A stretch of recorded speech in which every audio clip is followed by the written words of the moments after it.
So I would start to recommend things like make sure you go and learn the basics unless you know them already. There are many ways you can stay in touch with the developments of what's happening. I often weirdly find YouTube still the best place to learn about a lot of these things. Obviously, AWS.com, online communities, and so on. The weird term there of Ben's Bites is a newsletter by a guy called Ben Tossell.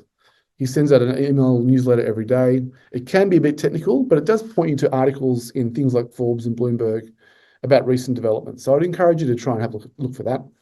Certainly find the most popular tools and play around with generative AI, and then list out the use cases in your business that you think will be good to tackle.